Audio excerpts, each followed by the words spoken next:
Well, with the NFL wildcard happening this past weekend, it probably went unnoticed, but the Hula Bowl was this week. Literally, the off-season draft process was started this past week and probably went unnoticed. But lucky for you, you got me. I'm going to be talking about the top performers, not just from the game, but from the practices and where they may be heading after this. So what's crack-a-lackin'? It's your boy Broshmo, just in case you did not know. So go ahead, become a bro and subscribe. Leave this video a thumbs up if you enjoy the content as always. Let me know what you think in the comment section below. Let's have that nice, beautiful football discourse. Let's go ahead, get into this sucker with the quarterback position, Tim Demorat.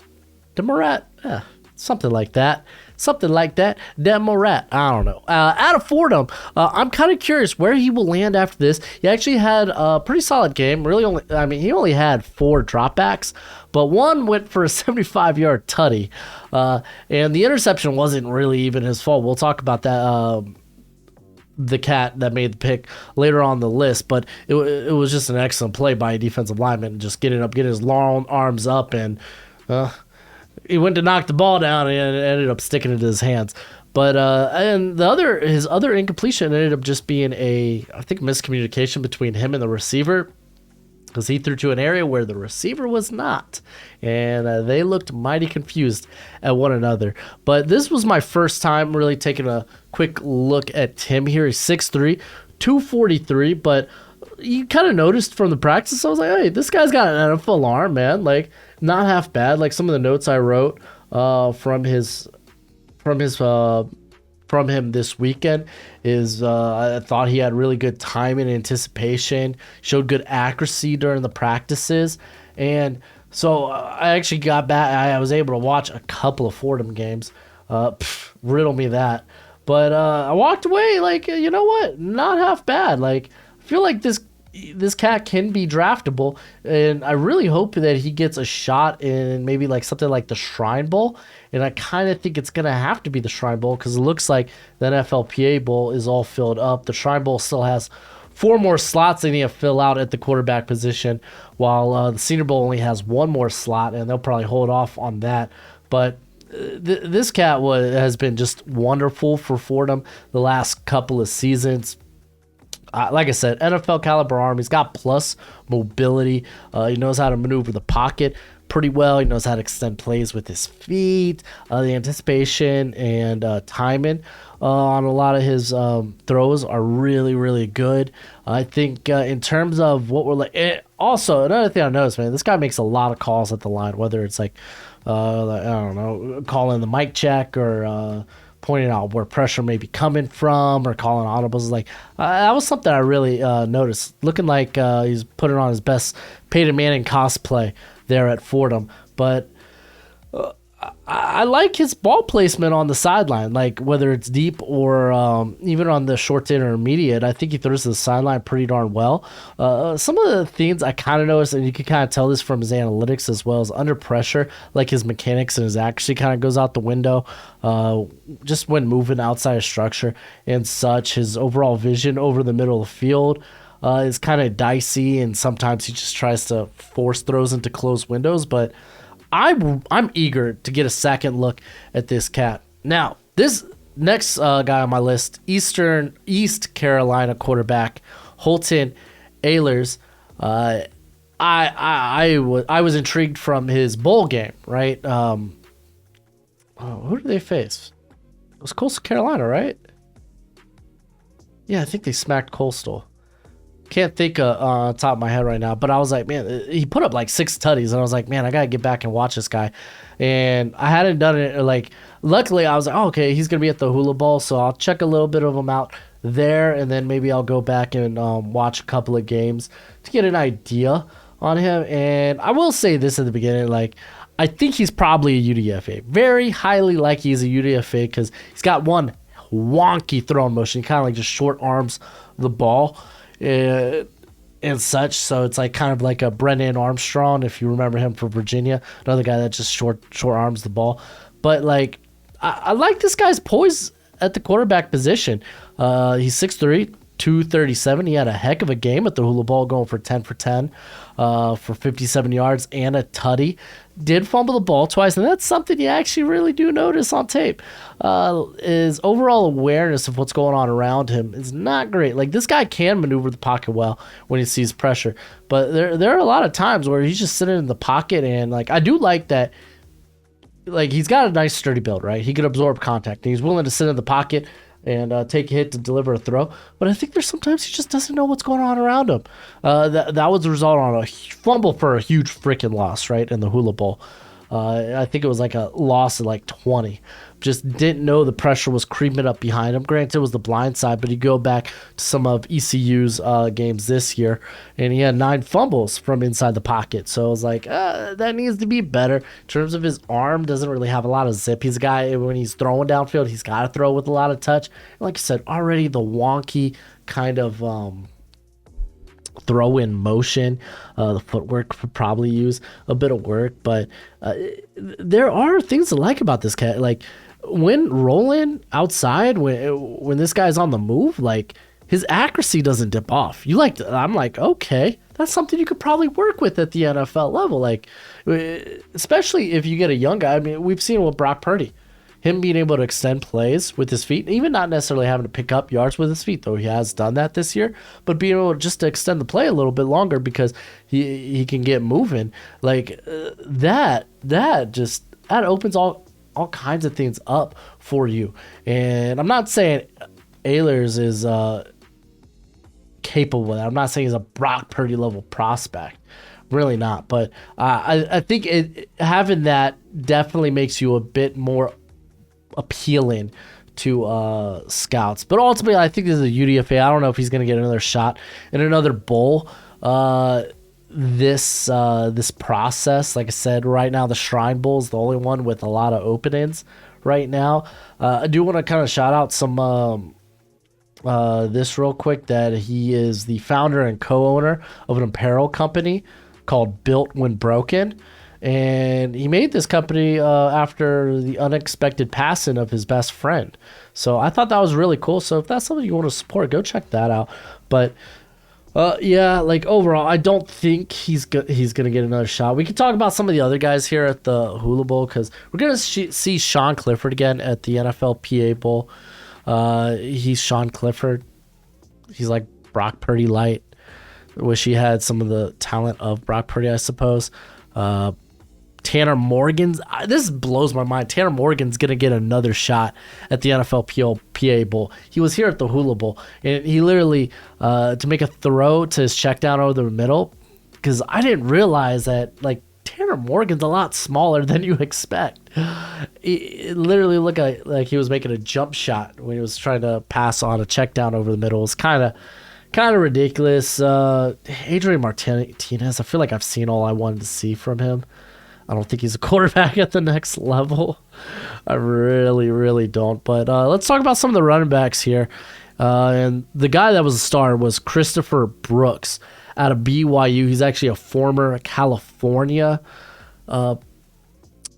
player, played for California for 4 years before transferring over to BYU. Had a really good game in the NFLPA Bowl. He went for 13 carries for 84 yards, 6 foot, 232. Nice build. I think this guy could sneak in as maybe a late day 3 prospect. I really do. I was really, really impressed with what I saw from him.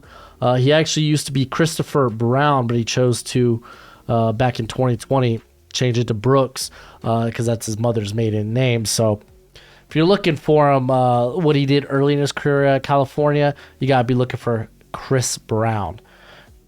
Not the Chris Brown you're thinking of. Excuse me, miss. But he also did long jump in high school, so that's kind of cool. But overall, man, look at this guy's size. 6 foot, 232. I loved his vision. I loved his patience during the game and during practice. Like, he got a lot of good review. Like, coaches were constantly talking to this cat. He's never fumbled in his career. He's just got that build that you can't just take this dude down with an arm tackle. You really cannot. He's got decent burst off the plant foot, but ultimately he's not a dynamic athlete. He's not a explosive athlete. Very much a north-south runner. Didn't really do a whole lot in the passing game. He's really going to need to prove he can do special teams if he's going to, I think, maybe be draftable. But, I mean, just that size, dude. I hope this guy gets another shot. Let's actually do a quick look. If he's going to be doesn't look like he's at the NFLPA Bowl. Yeah, he's not there. So maybe... looks like they got a couple openings at the running back spot there in the Shrine Bowl. So hopefully we get another look at him. And just shout out one more receiver here. Running back here at the Hula Bowl that I thought looked nice was Toeo? I don't know, Nevada. Running back. He's got a nice low center of gravity, but this guy's got some soft hands. He's like a really good scat back. So I'm kind of curious if he will make an appearance at another bowl. I kind of doubt it. I really feel like it's going to be Brooks. Now on to the receiver position. Matt Landers out of Arkansas. This dude didn't even play in the game. And you're going to be like, what? Yeah, didn't play in the game. He only practiced on Tuesday, and that was it for him, which tells me this guy's going to be going to another all-star game. Like, he came in, did one practice, showed everybody what they wanted to see, and la-di-da, heading on his way to, I don't know, man, an NFLPA Bowl, maybe the Shrine Bowl. Here, let's see what we got in the receiver department in the NFLPA. Oh man, I don't see him there. Wow, they're bringing Ryan Miller though from Furman. Ryan Miller is like a very he was at the Hula Bowl, and I was like, okay, this guy looks like he moves like he was a former tight end, and I was like, okay, he was a former tight end, just a real light one. I don't think he's gonna hang. I don't think we're gonna be talking about him as a draftable prospect. But maybe that's just me. I don't see him there for the NFLPA Bowl. Maybe the Shrine? I don't see him for the Shrine. So it's going to be interesting, man. Only doing the practice. But this dude's huge, right? 6'4", 199. Got a nice long frame. He was a decent contested catcher there at Arkansas this past year. Very soft hands, like strong hands at that. I've seen him rip the ball out of the air and being able to snag it right before it hits the ground. He's got a nice long stride, so he's hard to keep up with downfield, and just such a huge catch radius. And he's got a pedigree to him. He was formerly recruited by Georgia. He spent 3 years at Georgia before transferring to Toledo and then transferring back to the SEC with Arkansas. So an interesting route through his career, and a guy I just want to see more of. It just doesn't, like, if we're going to talk about Knox, probably not a great route tree. He's like an okay route runner, but he lacks that explosiveness and quicks, but he's a bigger receiver. You expect that. So, like, I was like going back and watching some of his tape, and I was like, man, like, for a bigger receiver, he's got a nice sturdy build, which obviously it's 6'4", 199. Yeah, you're going to be able to absorb a little contact. But, like, he's got a little shiftiness to him. Like, he had like a nice back juke in one instance, and like he's got some moves. So I really hope this isn't the last time we see him. Do want to give a quick shout out to, after I crapped on was it Ryan Miller? After I crapped on him, I want to shout out Elijah Cooks, who formerly played with Romeo Dubs at Nevada, played at San Jose State this season. He had a nice catch there, nice jump ball in the game, and just big frame, huge catch radius, definitely very interesting. And then Deuce Watts from Tulane, dude, so explosive and just good size. I'm kind of curious if we'll see him again. I don't think he's not listed here. Yeah, he's not listed here for the Shrine, and I was thinking he might go to the Shrine. I don't know. Maybe we'll see him another spot, but he's another guy. I don't even remember him. I don't even think he played the game. Not sure, but it's not a good sign if I'm like can't remember anything notable you did in the game. But let's talk about the offensive line because the tight ends were kind of a big nothing burger, if I'm being honest. And Eric Sorensen, I think, is the only guy that might be draftable from this group, which is not fair. Maybe. Like I'm like running through like see if there's really maybe any other draftable guys here. Maybe Mason Brooks from Ole Miss, but Eric Sorensen really looked impressive. He looked like hands down the best offensive lineman there, playing there at center for in the Hula Bowl. Allowed no pressures. He was constantly winning in one-on-ones. And actually, I was like going back and doing a little like research on him in general, and like Trevor Pennin, if you don't remember, first round pick last season for the Saints, talked about how like Sorensen took him under his wing and taught him a lot. Like there's a lot of praise about Sorensen as just a high IQ football player. He was actually recruited as a tackle, and they moved him to initially guard and then center. So he's actually got really good movement skills for a center. And like, I'm not gonna lie, man, I think he came out with my highest draft grade of guys there at the Hula Bowl, which is kind of wild because Landers I want to see more of, but Landers I think might be end up being my highest grade, depending on if we see more of them when it's all said and done. But Eric Sorensen I gave a 6th-round grade to, because I really was wowed by the movement skills, great length for that position. He's constantly the first at the point of attack. He has a lot of offensive line versatility at his size, because he does seem a little tall for a center at 6'6", but you can push him to the guard position and can do that. And honestly, I wouldn't mind giving him a whirl at tackle. I will say this, I think he's a better run blocker on the move. He's not really a phone booth type of guy. That's just not his game, and his like full body strength is like okay. But still, man, I walked away from this cat like wow. Not really any other offensive lineman I really care to talk about. So let's just move to the defense. And let's talk about Justin Ford. So I mentioned that 75-yard bomb that Tim from Fordham hit, and it was on Justin Ford. Justin Ford was only on the field for 8 snaps, had 3 pass breakups.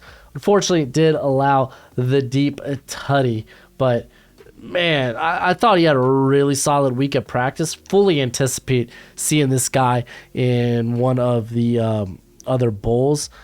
Currently, I mean, there's a lot of open spots at the Shrine right now for a corner.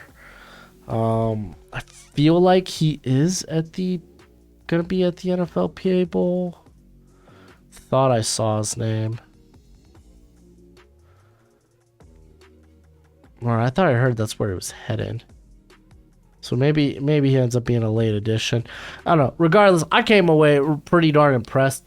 He's another guy that I think that came away with the draftable grade for me after watching a little bit of his tape. He was formerly, just to go over his like pass real quick, 6 foot, 190, hits that 30-inch threshold you want to see at the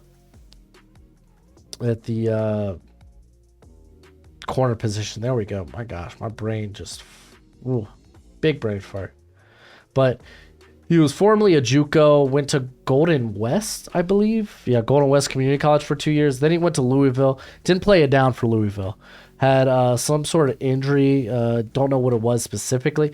But then he goes to Montana, ends up having like 2 banger years where he had 11 interceptions and 12 pass breakups over the last 2 seasons. Like, kind of legit. And he might be one of the better like zone off coverage zone corners in this class. Not say he can't handle man. I think he's fine in man coverage. I just don't want to see him impress his press technique. It's kind of all over the place, but I really like his ability, like his short area quicks, his ability to mirror pass catchers. He reads and reacts exceptionally well, if you couldn't tell from the ball skills.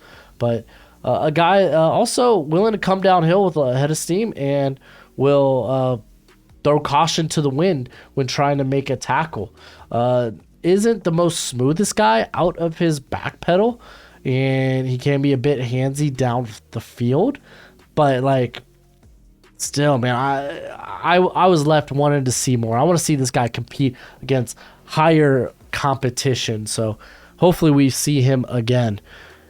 And next we got Jordan Ferguson out of Middle Tennessee. He probably had the best defensive performance of the week. Really do think that. I think he ended up barely with the draftable grade for me, but a really good week. I mean, look, 4 pressures, 6 defensive stops, 2 sacks. He had the monster force fumble there. If you go to one-on-ones, he was constantly winning at the point of attack. And he's a guy that can win with power. He can win with speed, finesse, quicks. Like, he's got a lot of that. He hits that 33-inch threshold in terms of his length. Good size, very strong. Might ideally be a guy at 6'1", 260. He's a little stout, but might be a guy that could probably. I think he could play really any type of scheme. If you want him to be a stand-up edge rusher, he can do that. If you want him to put his hand in the dirt, he can do that. I think he can do a lot of things. He's got a great motor. Not the most outstanding athlete, I will say. Not the bendiest guy in this class, but a guy that works really hard. Has been very disruptive, actually, for Middle Tennessee the last 2 seasons. This past year, 49 pressures and 9 sacks. Kind of crazy. And very good against the run. 46 defensive stops this past year. So definitely a guy to watch out for. It could be a late day 3 guy. And then next I got Jalen Harris out of Arizona. He actually had the insane pick on Tim from Fordham. I like saying that. It's like Jake from State Farm. But he had the insane pick. And what I got from him this whole week was like, he's got incredible length. And that's it. You're really like, he's not exceptionally, he's not bendy. He's not fast. He's not that strong. Like, he's got some quicks to him. I shouldn't say he's not fast. Got some quicks to him, but none of his stuff is really high end except for his length. 34 and 1/8 inch arms. Yeah, that's kind of huge. Sitting there at 6'4", 258. He had the nice interception. I mean, shoot, who would have thought at that size? 6'4", he's got the 34-inch arms. Yeah, it was going to be tough to toss the ball over that guy's head anyway. But the impressive interception, when he did win, a lot of that was via his length, but he's a 6-year player. A lot of his game for me is just like, I feel like this guy's a UDFA. Looking at some of the other edge players that were there, and honestly, DeAnthony Jones didn't come in with the measurements that I was hoping. And I'm going to have to go back and watch some of his film at Houston because he never played on the inside. So I'm curious if he was constantly playing 5 tech or wider for Houston, but he had a 25.4% win rate. So it's like, I don't know, man. I'm going to have to go back and actually watch some of his stuff from Houston. I didn't really notice him this week, which he was probably one of the guys I was most eager to watch. So, yeah, hopefully he gets another chance to shine at another off-season bowl. Let's keep this rolling with Caleb Sampson out of Kansas. He had a really good game too. 5 pressures, 4 defensive stops, 2 sacks, and a forced fumble. 6'3", 305, playing for Kansas there. Let me pull up his information. This past season at Kansas, he had... Where you at? There we go. He had 23 pressures, 3 sacks, only an 8.1% win rate, so not at all hot, but like this dude's he plays with a good motor. He's got strong, violent hands, very quick with his hands. But like, I don't know, like I really watched probably like a game and a half of him in Kansas. So I was like, he just feels like a guy. He really does. Like in the run game, he's just kind of a body. He's just there. He's got some nice tools in the passing game to be disruptive, but it's not like he was like very disruptive. So he's probably going to be a priority UDFA. So, but hey, had a strong week. Maybe he gets a nod in the, I believe, the Shrine Bowl. No, the Shrine Bowl doesn't really have room on the defensive line. Well, you know who we will see? Was it Devin Maxwell from Chattanooga? He was here at the Hula Bowl too, I believe. Yeah, he was. He got measured out. And like he's got ridiculous length.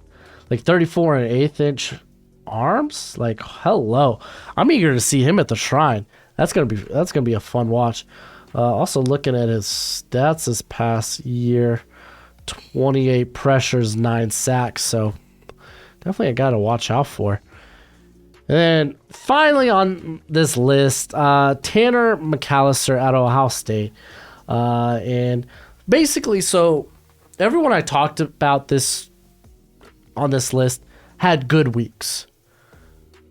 McAllister did not. 5'10", 192 at Ohio State. I know there were probably a couple of guys in the comments like months ago talking about, man, you need to really check out the safeties from Ohio State.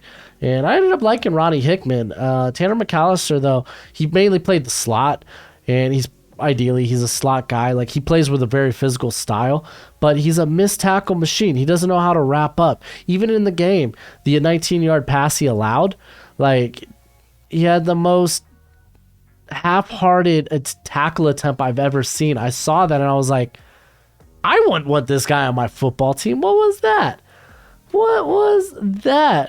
His career, he was formerly an Oklahoma State player for 4 years. Then he moved over when Knowles became the DC for Ohio State. And like, I don't know, man. I don't think there's been a lot of press about his career. Just feels like a guy. I got a UDFA grade on him. His measurements weren't great either. Like not awful, but they weren't like, they were kind of like meh. But like this dude, last 2 years, 18% missed tackle rate the last 2 seasons. I'm surprised that number's not higher. This guy does not put forth effort as a tackler. Legit, guys, I'm shocked. I'm shocked he's not worse. I'm dumbfounded. Oh, I really am. But it really does feel like a slot-only guy. Again, dude, I probably wouldn't draft. None of the other safeties really caught my attention. I think the 2 guys I really actually want to look a little deeper into after this is Benny Snap III out of Northern Iowa and then Alex Cook out of Washington.